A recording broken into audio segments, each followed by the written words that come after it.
Dust clouds swirled around Rick Dalton's boots as he walked through the freshly blasted crater. The explosion had been bigger than expected, tearing a hole in the ground deep enough to swallow a building. His mining crew had finished clearing the area an hour ago, but something felt wrong about this place. The air tasted different here, metallic and sharp, like breathing through copper wire. Rick had been working on Thyros 7 for 3 years now. Most aliens lasted 6 months before. The planet's harsh conditions broke them down. The temperature swings could freeze water solid in the morning and boil it by noon. The air was toxic to most species, requiring expensive breathing equipment that constantly needed repair. But humans were different. They adapted. They survived things that should have killed them. He kicked at loose rocks near the crater's edge, checking for unstable ground. The last thing he needed was another cave-in like the one that had trapped Miller's crew last month. 3 days of digging to get them out, and they had come up laughing and asking for overtime pay. That was humans, for you. Too stupid to know when they were beaten. The scanner in his hand beeped softly, picking up unusual mineral readings from deeper in the hole. Rick frowned at the display. The readings made no sense. According to his equipment, something down there was giving off heat signatures that kept changing, like a dying engine that couldn't decide if it wanted to run or quit. Rick grabbed his climbing gear from the supply crate near his vehicle. Company policy said he should wait for backup before going into any new excavation site, but backup was 3 hours away, and the day shift was almost over. Besides, he had been exploring dangerous places since before most of his crew was born. A little hole in the ground was not going to scare him.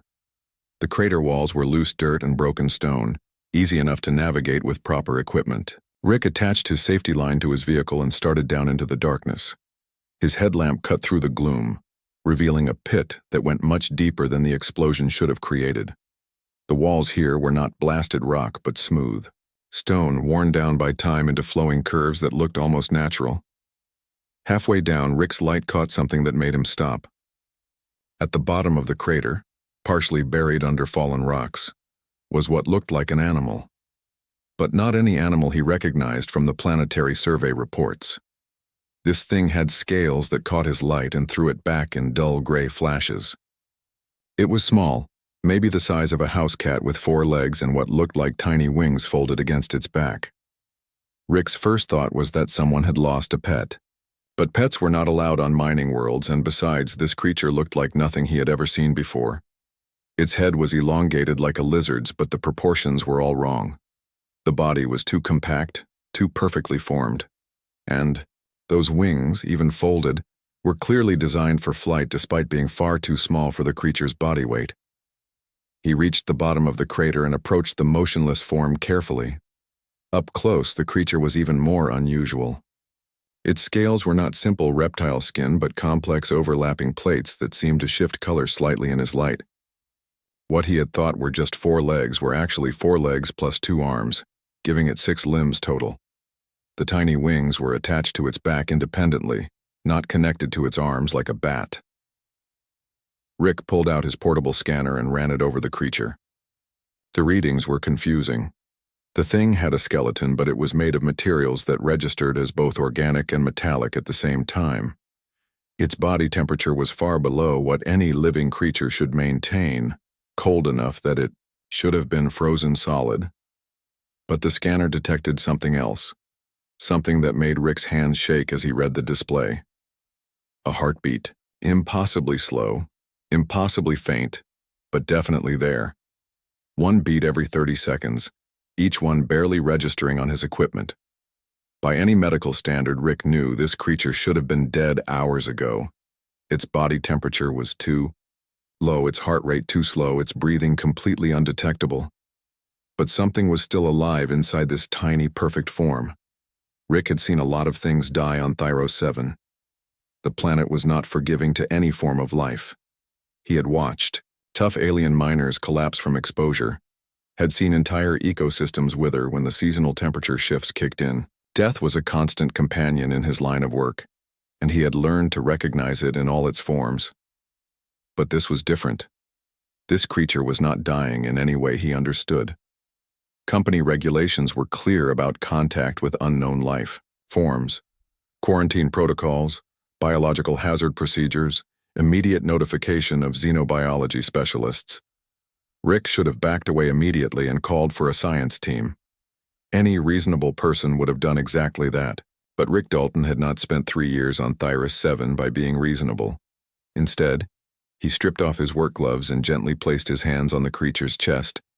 The scales were cold under his fingers, but not the cold of death. This was different, like touching metal that had been left in a freezer overnight. He could feel that impossibly slow heartbeat against his palm, a rhythm so faint that it seemed more like an echo than an actual pulse. Rick had learned basic emergency medical procedures as part of his mining certification. Every human working in dangerous conditions learned how to keep someone alive until real medical help arrived. The techniques were designed for humans, but life was life, and sometimes the basics worked across species lines. He started with chest compressions, gentle at first because the creature was so small and fragile looking. The standard rhythm, 30 compressions followed by rescue breathing. The creature's anatomy was different enough that he had to guess at the proper techniques, but Rick had always been good at improvising solutions. After 10 minutes of CPR, something changed. The creature's body temperature rose slightly, just a few degrees, but enough to register on his scanner. The heartbeat, still impossibly slow, became slightly stronger and more regular. Rick felt a surge of hope mixed with determination. Whatever this thing was, it was not going to die on his watch. Rick gathered the creature carefully in his arms, surprised by how light it was despite its solid appearance. He climbed out of the crater with his precious cargo, already planning his next moves. His quarters had basic medical equipment, enough to monitor vital signs and provide supportive care. If he could stabilize the creature, maybe he could figure out what it was and where it came from. As he loaded the unconscious creature into his vehicle, Rick wondered what he had gotten himself into. Finding unknown life forms on mining worlds was not exactly common, but it happened often enough that there were procedures in place. The smart thing would be to turn this over to the science teams and let them handle it. But looking down at the tiny, perfect creature lying motionless on his passenger seat, Rick knew he was not going to do the smart thing. Something about this situation felt important, like he was standing at the edge of a discovery that would change everything. And if there was one thing humans were known for throughout the galaxy, it was their complete inability to walk away from something important, no matter how dangerous it might be. The drive back to the mining compound gave Rick time to think about what he was doing. By every regulation and common sense guideline, he was making a terrible mistake. But sometimes terrible mistakes were the only way to do the right thing. And keeping this creature alive felt like the most right thing Rick Dalton had ever done in his life. Heat sensors blinked red warnings across Rick's makeshift medical station as he finished his second day of round-the-clock care. The small creature lay on a heated pad in the corner of his quarters, surrounded by jury-rigged monitoring equipment that he had borrowed from the mining operations emergency supplies. Every few hours, he performed another cycle of artificial respiration and chest compressions, slowly coaxing life back into the tiny form. Rick's hands were steady despite his exhaustion. He had been awake for 47 hours straight, surviving, on stimulant pills and pure stubborn determination. His alien coworkers would have collapsed from fatigue long ago, but humans had an unusual ability to push their bodies far beyond normal limits when something important was at stake. And this felt more important than anything Rick had ever done. The creature's scales had begun to change during the night. What had been dull gray was now showing hints of other colors underneath, like paint bleeding through a thin coat of primer. Rick could see traces of deep red and gold flickering across the small body every time he applied chest compressions. Each color change was accompanied by a slight increase in body temperature and a marginally stronger heartbeat. On the morning of the third day, something extraordinary happened. Rick was performing his routine vital signs check when the creature's eyes opened for the first time. They were not the simple black or brown eyes he expected from most animals, but complex golden orbs that seemed to hold depth and intelligence far beyond what should be possible for such a small creature. The eyes focused on Rick's face with unmistakable awareness. This was not the blank stare of a barely conscious animal, but the direct gaze of something that was thinking, evaluating, and making decisions. Rick found himself holding his breath, as those golden eyes studied him with an intensity that made him feel like he was being examined by something far older and wiser than himself. Then the creature did something that changed everything. It made a sound. Not the cry or growl that Rick expected, but a complex series of musical tones that seemed to resonate inside his head as much as his ears. The sounds were hauntingly beautiful, like a cross between singing and the deep harmonics of crystal formations vibrating in perfect pitch. Rick felt something shift in his mind as the creature continued its musical communication. Images began forming in his thoughts, not his own memories, but something else entirely. He saw vast caverns filled with creatures like this one, but much larger, their scales blazing with inner fire as they moved through stone halls carved with incredible precision. He saw cities that seemed to grow naturally from living rock, where technology and nature blended so seamlessly that it was impossible to tell where one ended and the other began. The images faded, leaving Rick staring down at the small creature with a new understanding. This was not just an animal that had wandered into his mining site. This was something intelligent, something with its own culture and history, and somehow it was able to share its thoughts directly with his mind. The creature struggled to lift its head, and Rick gently supported it with his hands. Up close, he could see that its scales were now definitely changing color, shifting from gray to deeper shades of red and gold with each passing hour. The tiny wings on its back twitched slightly, as if the creature was testing its motor functions after a long sleep. Rick decided to try talking to it, even though he had no idea if it could understand human speech. His voice was hoarse from exhaustion, but he kept his tone gentle and reassuring. The creature listened to his words with obvious attention, tilting its head in a way that reminded Rick of a cat trying to understand a new sound. When Rick finished speaking, the creature responded with another series of musical tones, different from the first set but equally complex. This time, the images that formed in Rick's mind were clearer and more specific.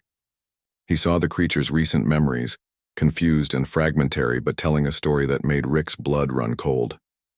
The images showed the creature fleeing through underground tunnels, pursued by something that Rick could not quite make out. There had been others of its kind, but they had scattered in different directions, each trying to find a safe place to hide. The creature had made its way to the surface world, something that was clearly difficult and dangerous for its species, and had collapsed from exhaustion just as Rick's mining crew began their blasting operation. What struck Rick most about these shared memories was the overwhelming sense of loneliness and fear that came with them. This creature was not just lost. It was the only one of its kind in an alien world, surrounded by dangers it did not understand. The fact that it had chosen to trust Rick with these intimate memories felt like both an honor and a tremendous responsibility. Over the following days, Rick established a routine of care that gradually brought the creature back to full health. He learned that it could digest certain types of minerals that were common in the mining operation, specifically rare earth elements that most other life forms found toxic. The creature seemed to absorb these minerals directly through its scales, a process that caused its colors to become even more vibrant. As the creature grew stronger, its personality began to emerge. It was curious about everything in Rick's quarters, investigating his equipment and personal belongings with the methodical thoroughness of a scientist.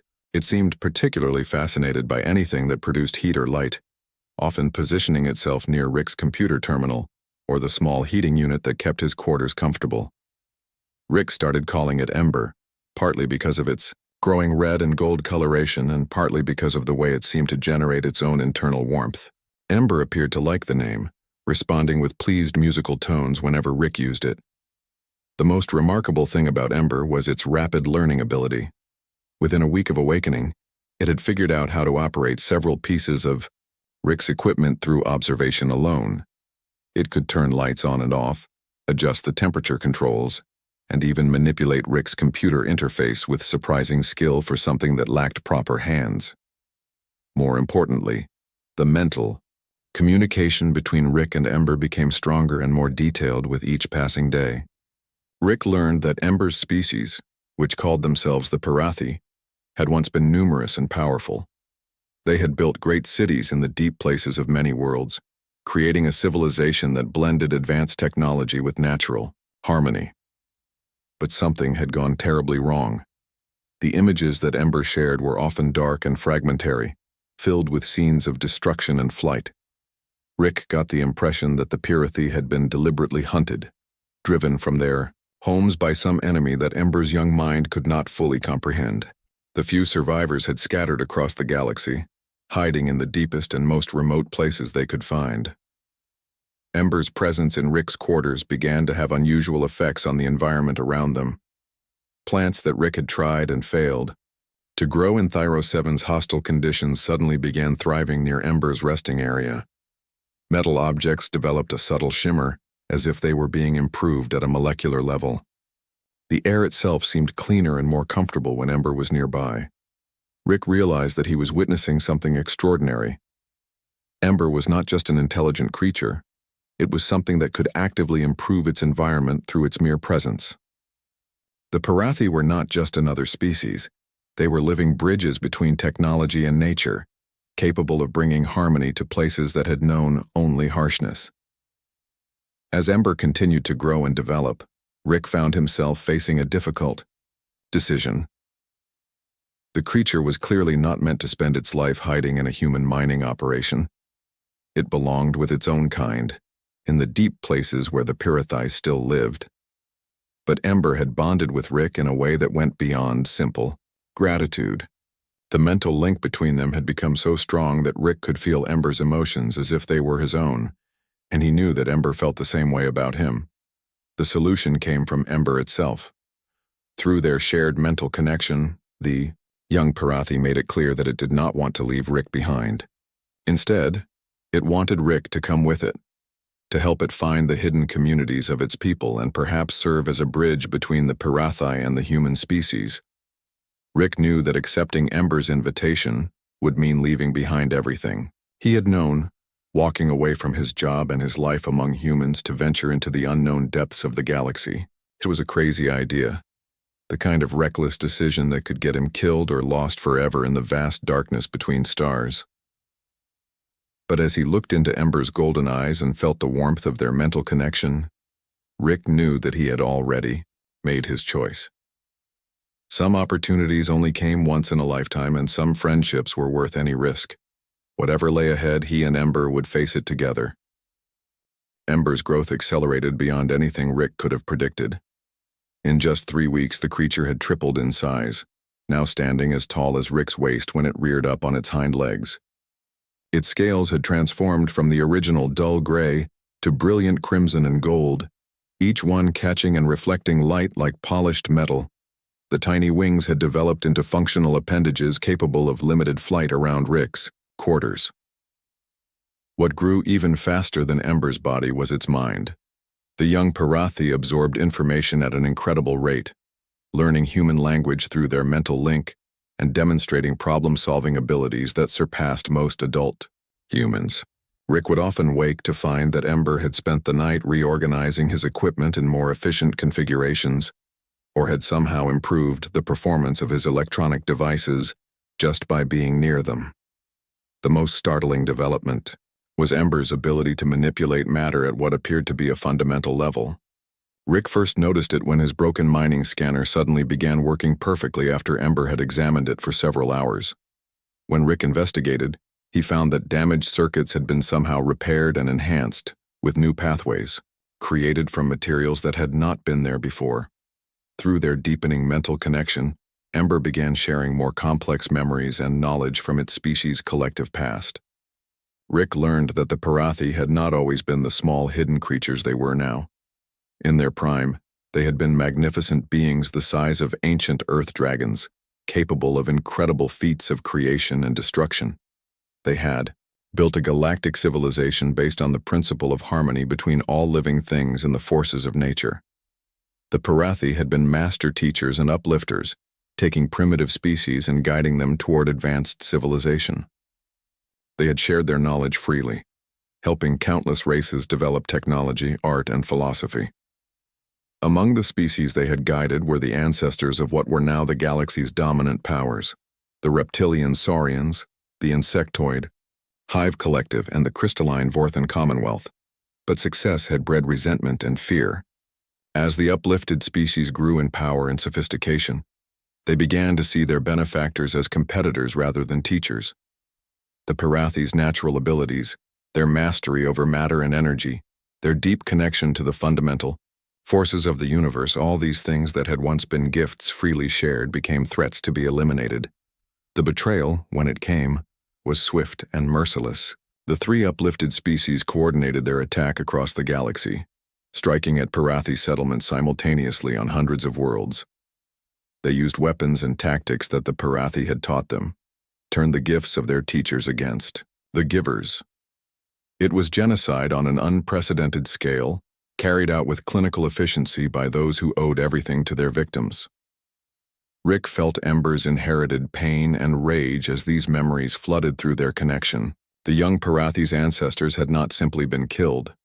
They had been hunted to extinction by their own students, creatures they had loved and nurtured like children.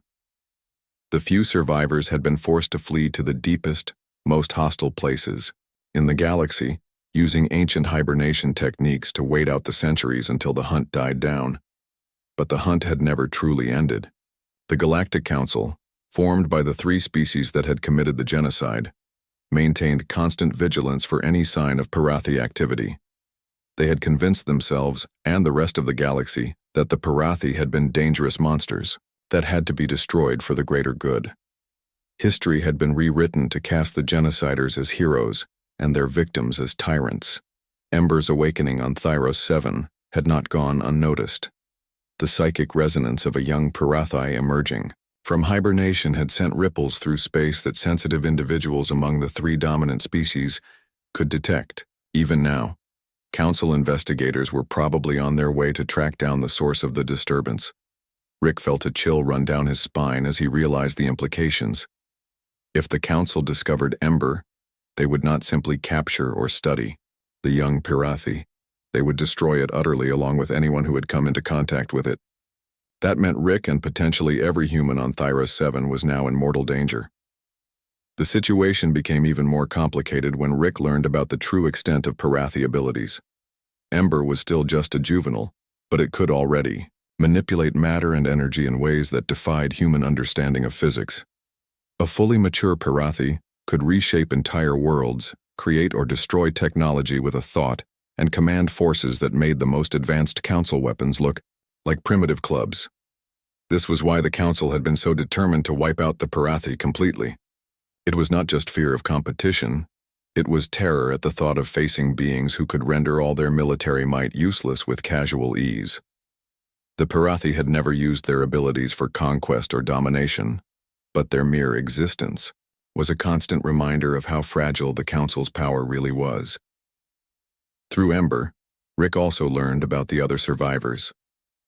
There were not many, perhaps a few hundred scattered across the galaxy in deep hibernation or hiding in the most remote and dangerous places imaginable. But they were still alive, still waiting for the day when it would be safe to emerge and rebuild their civilization. Ember's awakening was sending out psychic signals that would eventually reach these hidden survivors, letting them know that one of their kind had found safety and protection. For the first time in millennia, the scattered remnants of the Parathi race would know that hope still existed. Rick understood now why Ember had bonded so strongly with him.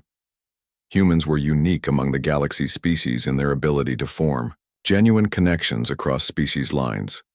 Most aliens viewed other races as either threats, resources, or obstacles to be managed. But humans had an almost compulsive need to adopt and protect anything they perceived as family, regardless of whether it shared their DNA.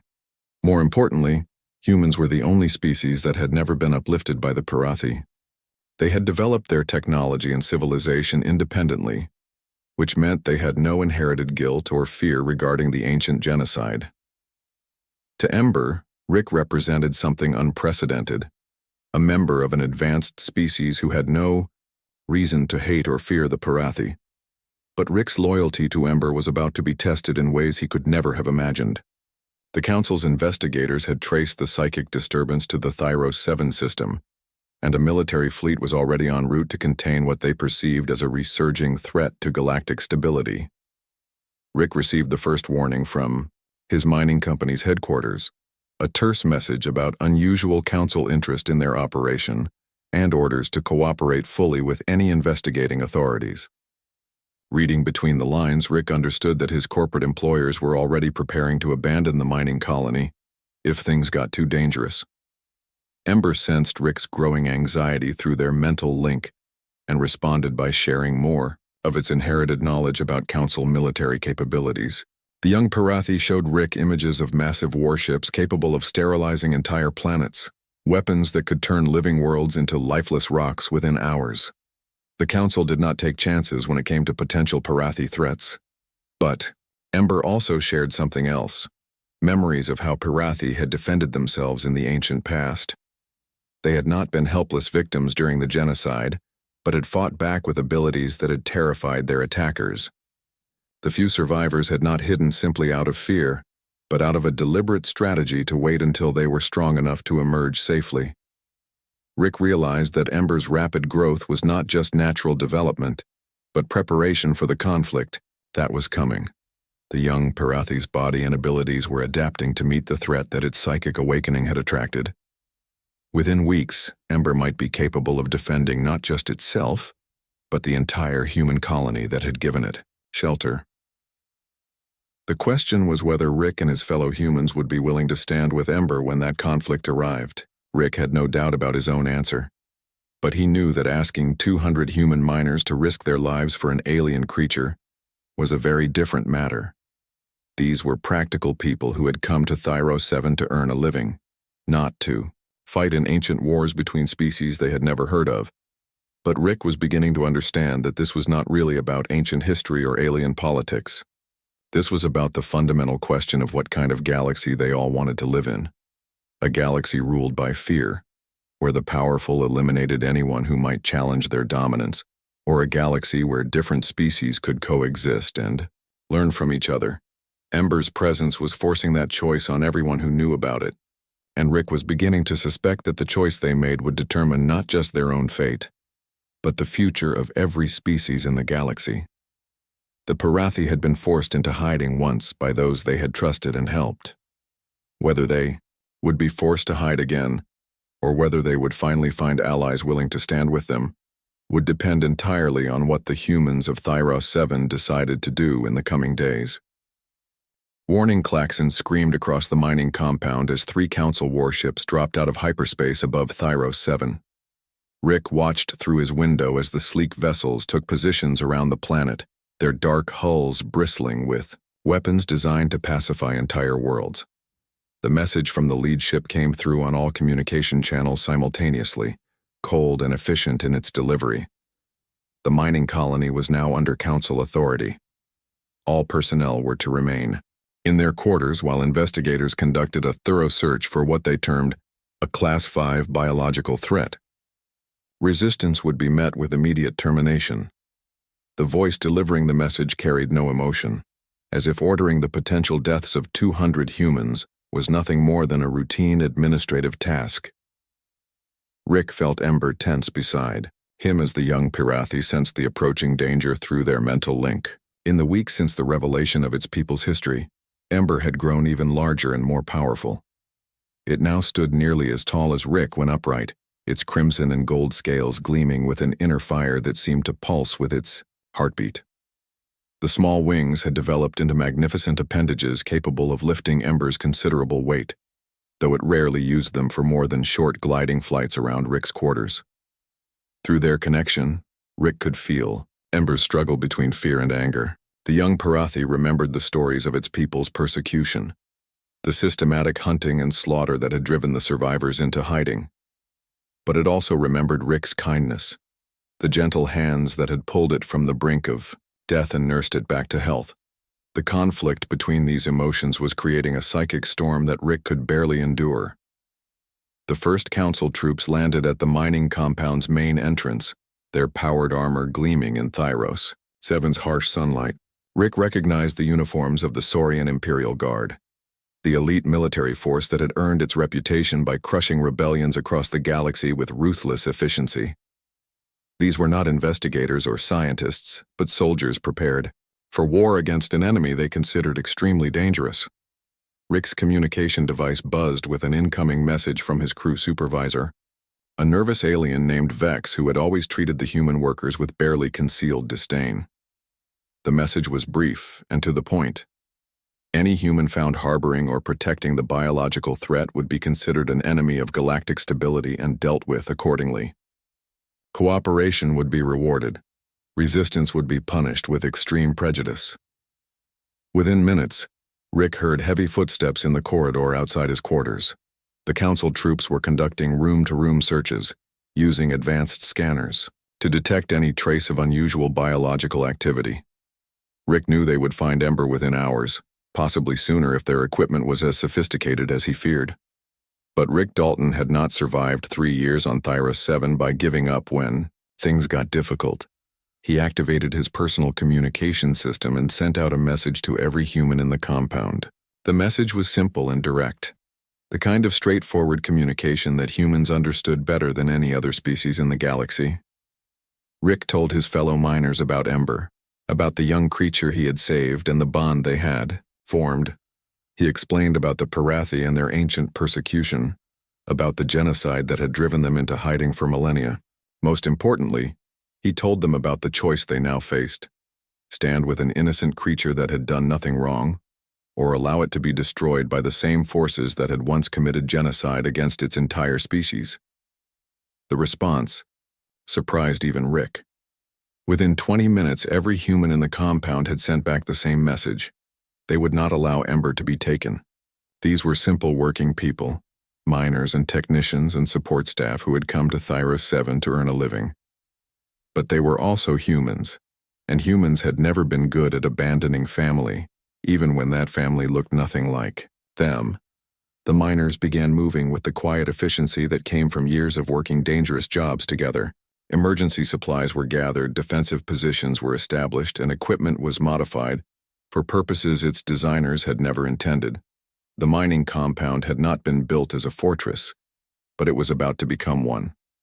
Rick felt a surge of pride as he watched his fellow humans prepare for what everyone knew was likely to be a hopeless fight. They were outgunned, outnumbered, and facing technology far superior to anything they possessed. But they were doing it anyway, because it was the right thing to do and because humans had never learned to calculate odds when someone they cared about was in danger. Ember seemed stunned by the humans' response. Through their mental link, Rick felt the young Parathi struggling to understand why these creatures would risk their lives for someone they had never met. The concept of adopting strangers as family was alien to most galactic species, who limited their loyalty to blood relatives or members of their own race. But Rick could sense something else through their connection, something that made his breath catch in his throat. Ember was changing, not just growing but transforming into something that its enemies would recognize and fear. The psychic resonance that had attracted the Council's attention was growing stronger, sending out waves that would soon reach far beyond Thyros 7. The first confrontation came when Council troops reached Rick's section of the compound. The lead soldier, a massive saurian in powered armor, demanded immediate access to Rick's quarters. Rick stood in his doorway and politely but firmly refused, citing mining company regulations about unauthorized personnel in worker living spaces. The saurian's response was to raise his weapon and inform Rick that he had 10 seconds to comply before being classified as a hostile combatant. Rick looked at the alien warrior, noted the casual way he held his rifle, and realized that this creature had probably killed hundreds of beings without losing a moment's sleep over it. Rick's answer was simple and direct. He told the saurian that the quarters contained nothing but personal belongings, and suggested that the soldier might want to focus his search on areas where something actually dangerous might be hiding. Then he crossed his arms and waited to see what would happen next. What happened next was that Ember decided it had heard enough. The young Parathi emerged from Rick's quarters with fluid grace, its scales blazing with internal fire and its golden eyes fixed on the saurian soldier with unmistakable intelligence. The effect on the Council troops was immediate and dramatic. Several of them actually stepped backward, their weapons suddenly seeming inadequate in the face of what they were seeing. Ember spoke, not in the musical tones it used with Rick, but in perfect galactic standard that carried harmonics no artificial translator could reproduce. The young Parathi identified itself as the last free member of the Parathi race, and formally requested sanctuary among the human population of Thyros 7. It stated that it had committed no crimes and threatened no one, and that it claimed the right to exist under the ancient laws that supposedly governed civilized behavior. The Saurian commander's response revealed everything about the council's true intentions. He stated that Parathi had no rights under any law, that they were classified as an extinct species, whose reappearance constituted a threat to galactic stability. Ember would be taken into custody for immediate termination, and any beings who attempted to interfere would be dealt with as accomplices to terrorism. Rick felt his anger rise as he listened to the casual way this alien discussed murdering someone he had come to love like family. But his anger was nothing compared to what he sensed from Ember through their mental link. The young Parathi was no longer afraid. It was furious, and that fury was awakening abilities that had been dormant since its people went into hiding. The standoff ended when the Saurian commander made the mistake of pointing his weapon directly at Ember. The young Parathi responded by demonstrating why its species had once been feared across the galaxy. Without moving or making a sound, Ember caused every weapon in the corridor to simply stop working. Metal components fused together, energy cells discharged harmlessly, and targeting systems went completely dead.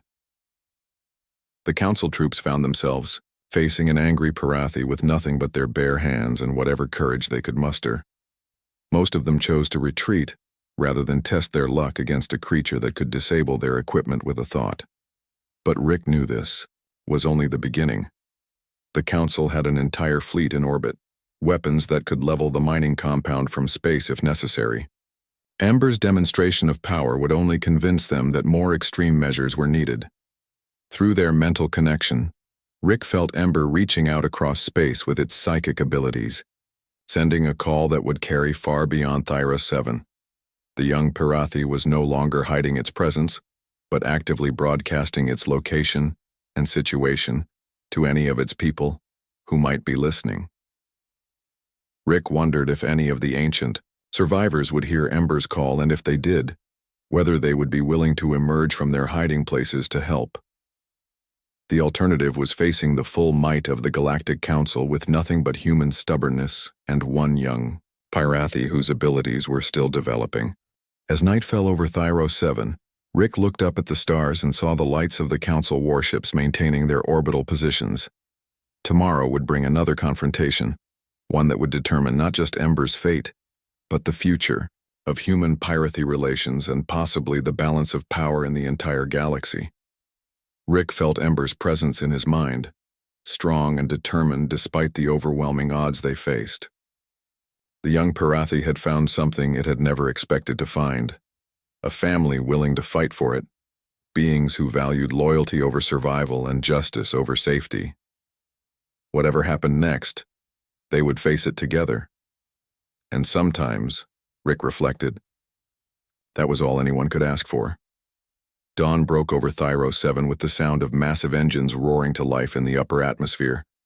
Rick watched from the compound's observation deck as shapes began materializing out of hyperspace. But these were not the sleek Council warships that had been maintaining their orbital blockade.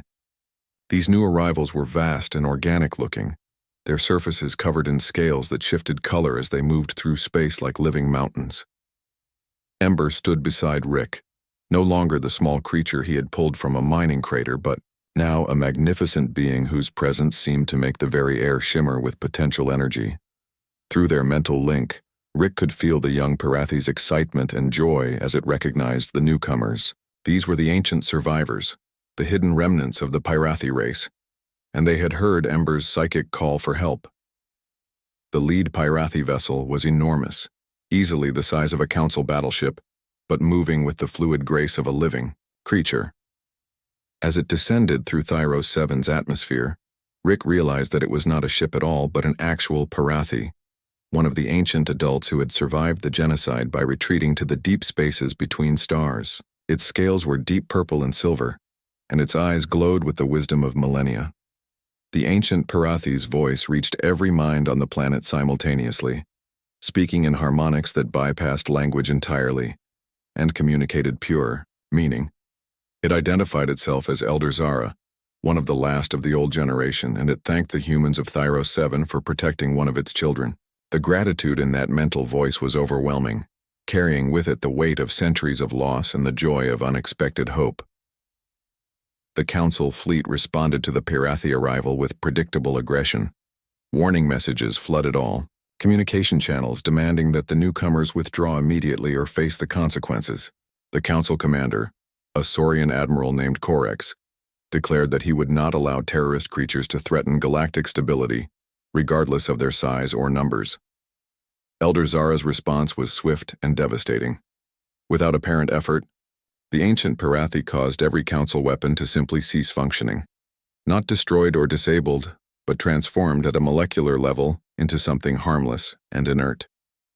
The mighty warships that had terrorized countless worlds suddenly found themselves as helpless as children's toys. Rick felt Ember's amazement through their connection as the young Parathi witnessed the true extent of its species' abilities. This was what the Council had feared, what had driven them to commit genocide in the first place. The Parathi could reshape reality itself with nothing more than focused will and ancient knowledge. But Elder Zara did not destroy the Council fleet. Instead, the ancient being did something that surprised everyone, including Rick. It opened a mental communication channel that included every human on Thyros 7, every council officer in orbit, and every Parathi that had emerged from hiding. For the first time in millennia, all the affected species were brought together in direct mental contact. Through this connection, Elder Zara shared the complete history of the Parathi genocide, not as stories or propaganda but as lived memory, experienced by those who had survived it. Rick felt the ancient pain and betrayal, the shock of being attacked by those they had loved and nurtured, the desperate flight to the darkest corners of the galaxy. But he also felt something else, something that changed his understanding of the entire situation. The Parathi had spent their centuries of exile not planning revenge, but seeking wisdom. They had used their long isolation to examine their own role in the events that had led to the genocide. They had concluded that their mistake had not been in uplifting other species, but in failing to teach them the responsibility that came with power. Elder Zara's proposal, shared through the mental link, was revolutionary. Instead of returning to the old pattern of dominance and submission, the Parathi offered a new kind of alliance. They would share their knowledge and abilities not as teachers lecturing students, but as partners working toward common goals. And they had chosen humanity to be their first partners in this new approach. The reason for this choice became clear as Elder Zara shared its observations of human behavior on Thyros 7. Humans had demonstrated something that no other species in galactic history had shown: the ability to form genuine family bonds across species lines, to risk everything for beings that shared neither their genetics nor their culture. This made humans uniquely qualified to serve as mediators and bridge builders in the new galactic order. Rick felt overwhelmed by the magnitude of what was being proposed. Humanity, which had been considered a minor species barely worthy of counsel, notice was being offered partnership with beings who could reshape entire worlds with their thoughts. It was the opportunity of a lifetime, but it also came with responsibilities that would change human civilization forever. The Council's response was immediate and predictable. Admiral Corex rejected any suggestion of negotiation with terrorist creatures and demanded that his fleet be allowed to complete its mission of eliminating the Parathi threat. He accused the humans of being collaborators and traitors to galactic stability, and threatened to report their behavior to the highest levels of Council authority. Rick found himself in the strange position of speaking for all of humanity in response to this threat. Through the mental link, he addressed not just the Council officers but every being connected to Elder Zara's communication network. He spoke about human values, about the importance of protecting those who could not protect themselves, about the fundamental right of all intelligent beings to exist without fear of persecution. But most importantly, Rick spoke about the choice that now faced every species in the galaxy. They could continue with the old system, where power was maintained through fear and violence, where entire races could be eliminated because they were perceived as threats, or they could try something new, a galactic community based on cooperation and mutual respect rather than dominance and submission. The humans of Thyros 7 made their choice unanimous and immediate. They would stand with the Pirathi, not as subjects or servants, but as partners in building a better future for all species. This decision was communicated not just through words, but through the deep emotional conviction that Elder Zara's mental link made impossible to fake or misunderstand. Other voices began joining the conversation as news of the confrontation spread across the galaxy. Smaller species that had lived in fear of council dominance expressed cautious support for the human Pirathi alliance. Worlds that had been oppressed or exploited by the major powers began to see hope for a different kind of future. The transformation happened gradually over the following weeks. The council, faced with opposition from species they had never considered significant, found their authority challenged on multiple fronts. The Pirathi, emerging from hiding places across the galaxy, demonstrated that their power was too great to be suppressed by conventional means. And humanity, thrust into the role of galactic mediators, proved surprisingly effective at building coalitions and resolving conflicts. Rick found himself working closely with Ember, now recognized as the first ambassador of the new alliance. The young Pirathi had grown into a role that its species had never needed before, a bridge between the ancient wisdom of its people and the practical reality of modern galactic politics. Through their continuing mental bond, Rick helped Ember understand concepts like compromise and negotiation, while Ember helped Rick comprehend the vast scope of what they were trying to accomplish. The new galactic order that emerged was unlike anything in recorded history. The council species were not destroyed or expelled, but were required to accept limits on their power and to participate in a more democratic system of governance. The Pirathi took on the role of guardians and teachers, but without the absolute authority they had once wielded.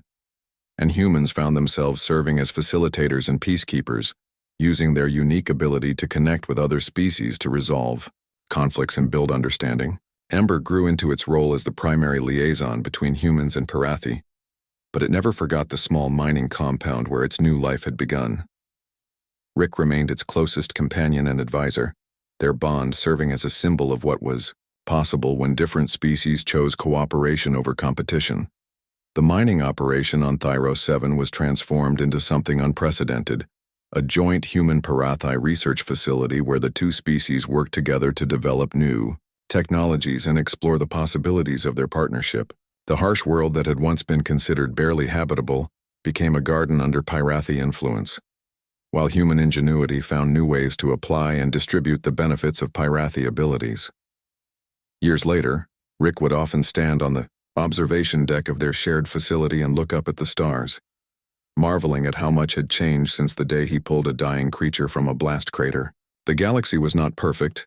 Conflicts still arose and old prejudices died hard, but it was better, more hopeful, more willing to embrace the possibility that different did not have to mean dangerous. Ember would join him on these quiet moments of reflection, the great dragon now large enough to carry Rick through the skies of their transformed world. Through their unbreakable mental bond, they would share memories of those early days when everything had seemed impossible and the future had looked so uncertain.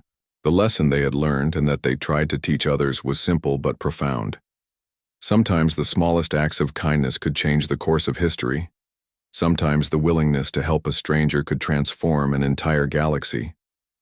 And sometimes, the greatest strength came not from power or technology, but from the simple decision to stand by those you had chosen to call family, no matter what the cost might be.